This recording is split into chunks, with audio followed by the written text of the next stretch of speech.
देखिए, रुपौली विधानसभा के उपचुनाव की बढ़ती सरगर्मियों के बीच प्रत्याशियों किस प्रत्याशी का पलड़ा भारी होगा, यह हम राजेश सिन्हा जी से जानने का प्रयास करते हैं। क्या कुछ कहना चाहेंगे सर? देखिए, पलड़ा रुपौली विधानसभा में वैसे तो 13 ये प्रत्याशी हैं, लेकिन अभी तक की जो स्थिति है उसके मुताबिक त्रिकोणात्मक संघर्ष की बातें सामने आ रही हैं। लेकिन पप्पू यादव जिस प्रत्याशी का समर्थन करते हैं उसका पलड़ा भारी हो जाएगा। और अभी तक पप्पू यादव ये स्पष्ट नहीं कह रहे हैं कि वह किस प्रत्याशी का समर्थन करेंगे। वह सिर्फ यह कह के एक फिजा में अटकलों का बाजार गर्म कर दे रहे हैं कि इंडिया गठबंधन और एनडीए इसी दोनों प्रत्याशी के बीच आमने सामने की टक्कर है।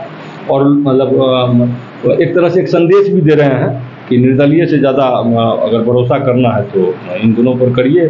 ये जेडीयू प्रत्याशी कलाधर मंडल और आरजेडी प्रत्याशी बीमा भारती। देखिए, इस उपचुनाव में नवनिर्वाचित सांसद पप्पू यादव की भूमिका को किस तरह देखा जाना चाहिए? देखिए, पप्पू यादव द्वंद्व में है।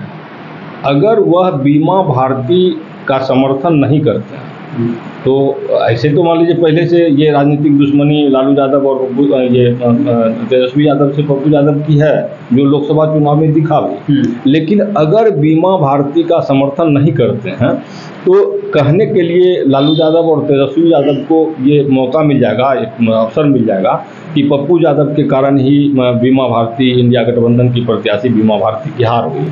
तो पप्पू यादव चाहकर भी ये बीमा भारती का विरोध नहीं कर पा रहे हैं, लेकिन बीमा भारती का समर्थन कर रहे हैं ऐसा भी दिख नहीं रहा। तो अभी पप्पू यादव की भूमिका को समझने के लिए थोड़ा वक्त लेना पड़ेगा। 8 तारीख तक ये चुनावी प्रचार प्रसार का वक्त है।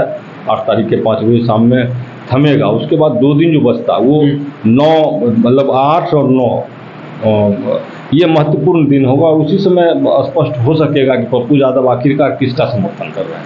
देखिए, बीमा भारती लोकसभा चुनाव के बाद अब विधानसभा उपचुनाव में भी तैयारियां कर चुकी है। तो अगर वो इस चुनाव में भी वो हार जाती है तो फिर उनका क्या होगा? देखिए, वो रुपौली विधानसभा क्षेत्र गंगोता बहुल क्षेत्र है। वहाँ गंगोता जाति के लिए अवधेश मंडल, जो बीमा भारती के पति हैं, वो एक सुरक्षा कवच के तौर पे काम करते रहे। और गंगोता समाज को लगता है कि हम लोग की लड़ाई लड़ने वाला अवधेश मंडल है। लेकिन अवधेश मंडल और उनके पुत्र राजा मंडल दोनों गोपाल यादव का हत्याकांड में फंस चुके हैं। तो विधानसभा चुनाव में प्रत्यक्ष तौर पर सामने आके बीमा भारती के लिए प्रचार प्रसार भी नहीं कर सकेंगे। लेकिन वो सिंपैथी लेना चाह रही हैं बीमा भारती की मेरे पति और पुत्र को ये नीतीश सरकार ने जानबूझ के ये हत्याकांड उलझा दिया। और ऐसे भी वो जो गोपाल यादव का हैं, उनके परिजनों का कहना है कि ये पुलिस सही दिशा में जांच नहीं कर रही है। सीसीटीवी फुटेज में दिख रहा अपराधी और गिरफ्त में आया अपराधी, दोनों का चेहरा मेल नहीं खा रहा है। तो ये कह सकते हैं कि बीमा भारती के लिए मुसीबत है। और अगर बीमा भारती लोकसभा चुनाव के बाद ये विधानसभा का उपचुनाव भी हार जाती है तो निश्चित तौर पर उनके राजनीतिक अस्तित्व पर सवाल उठने लगेगा और फिर आगे उठ पाना उनके लिए बहुत बड़ा मुसीबत होगा। देखिए, बीमा भारती का पलड़ा अगर भारी होता है तो फिर क्या होगा? देखिए, अभी तक की जो स्थिति है, अगर आप ज़मीनी तौर पर देखें तो वहाँ जदयू के जो प्रत्याशी हैं कालाधर मंडल, उनका पलड़ा भारी है। ऐसा इसलिए भी कि पिछले लोकसभा चुनाव में मिले वोट प्रतिशत को या वोट को अगर आधार मानिए तो रुपौली विधानसभा में जदयू प्रत्याशी संतोष कुशवाहा को लगभग 97,000 वोट आया था। दूसरे नंबर पर ये पप्पू यादव रहे थे और तीसरे नंबर पर बीमा भारती रही थी। तो बीमा भारती का जदयू छोड़ने के बाद बीमा भारती का राजनीतिक ग्राफ लगातार नीचे गिर रहा है। लोकसभा चुनाव का परिणाम इस बात का प्रमाण है कि उनके विधानसभा क्षेत्र में भी उनकी स्थिति बहुत मजबूत नहीं है। और अगर मान लीजिए ये विधानसभा का उपचुनाव भी बीमा भारती हार जाती है तो निश्चित तौर पर एक राजनीतिक मुसीबत का सामना बीमा भारती को करना पड़ेगा।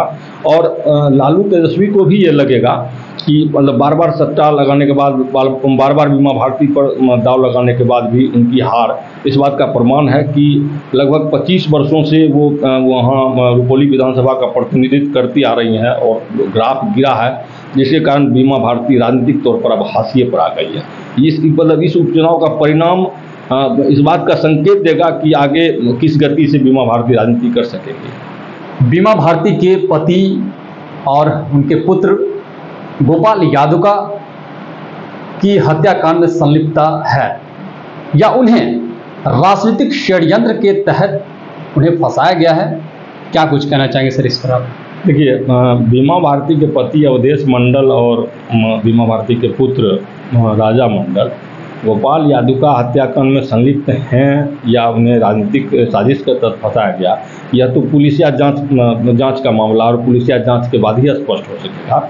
लेकिन बीमा भारती स्पष्ट तौर पर कह रही हैं कि जब से वो जदयू छोड़ के आरजेडी में आई हैं, तब से नीतीश सरकार उन्हें और उनके परिवार को परेशान कर रही है। दूसरा एक महत्वपूर्ण पहलू यह है कि गोपाल यादव के परिवार वालों का भी कहना है कि जो सीसीटीवी फुटेज में जिस अपराधियों को वो लोग देख रहे हैं या पुलिस देख रही है और जो ये पुलिसिया गिरफ्त में आए हैं अपराधी, दोनों का चेहरा मैच नहीं कर रहा। और उनके गोपाल यादव के परिजन इस मतलब जांच प्रक्रिया से संतुष्ट नहीं।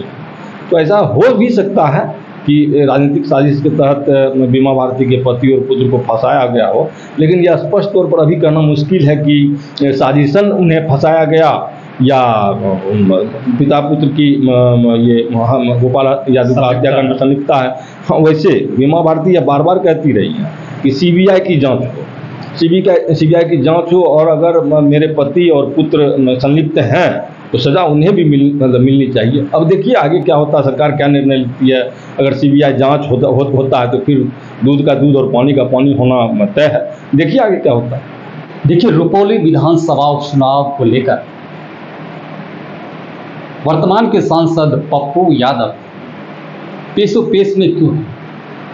देखिए, पप्पू यादव पेशोपेश में इसलिए हैं कि पप्पू यादव की नज़र कांग्रेस के प्रदेश अध्यक्ष अखिलेश प्रसाद सिंह की कुर्सी पर है।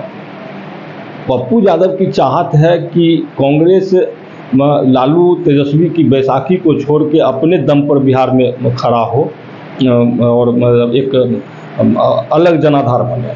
लेकिन दिक्कत ये है कि पप्पू यादव प्रदेश अध्यक्ष तभी बन सकते हैं जब तक लालू प्रसाद यादव और तेजस्वी यादव की सहमति नहीं होती है। कारण अभी भी देखिए आप कि अखिलेश प्रसाद सिंह जो वर्तमान में कांग्रेस के प्रदेश अध्यक्ष हैं, वो कहीं न कहीं लालू तेजस्वी के ही दम पर है। राज्यसभा सांसद बने तो वो भी आरजेडी की कृपा से, और अभी भी वो प्रदेश अध्यक्ष हैं तो लालू तेजस्वी की कृपा से।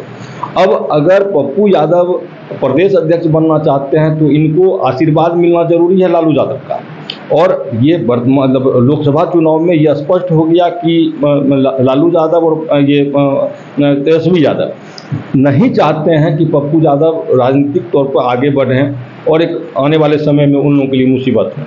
तो पप्पू यादव की चाहत यह है कि बीमा भारती का समर्थन कर वह लालू और तेजस्वी का विश्वास हासिल करें, मतलब ताकि प्रदेश अध्यक्ष बनने के राह में वह लोग रोड़ा नहीं बने। यही कारण है कि पप्पू यादव अभी तक यह स्पष्ट तौर पर ऐलान नहीं कर पा रहे हैं कि वो बीमा भारती का समर्थन कर रहे हैं या नहीं कर रहे हैं, जबकि पिछले दिनों उन्होंने कहा था कि बीमा भारती का किसी भी कीमत पर वो समर्थन नहीं करेंगे। लेकिन बीमा भारती जब से उनसे मुलाकात किए हैं तब से पप्पू यादव के सुर बदले हैं, लेकिन अभी तक वह स्पष्ट नहीं कर पा रहे हैं कि वह बीमा भारती का समर्थन करेंगे, ये निर्दलीय प्रत्याशी शंकर सिंह का समर्थन करेंगे, ये जदयू के जो प्रत्याशी हैं कलाधर मंडल उनका समर्थन तो नहीं करेंगे, यह तो जग जाहिर है। लेकिन वह शंकर सिंह का समर्थन कर रहे हैं या बीमा भारती का समर्थन कर रहे हैं, यह जब तक स्पष्ट नहीं होगा तब तक जनता भी उहापोह की स्थिति में रहेगी और पप्पू यादव के समर्थक भी उहापोह की स्थिति में रहेगी। इसलिए पप्पू यादव को कम से कम यह स्पष्ट करना चाहिए और बहुत जल्द समय से पहले स्पष्ट करना चाहिए कि वो आखिरकार किन का समर्थन कर रहे हैं। चलिए, बहुत बहुत शुक्रिया। तो पप्पू यादव क्या बीमा भारती का समर्थन करेंगे, क्या सोचकर करेंगे, क्या उनको प्रदेश अध्यक्ष में जाने के लिए उन बीमा भारती का समर्थन करना ही पड़ेगा?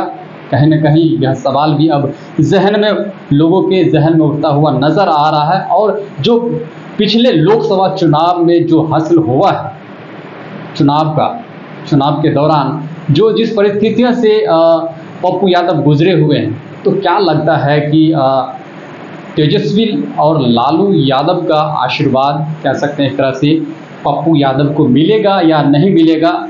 ये सारे चर्चाएं हम हो सकता है कि अगले आने वाले नेक्स्ट वीडियो में पूर्ण रूपेण करने का हम प्रयास करेंगे। फिलहाल अब तक के लिए धन्यवाद।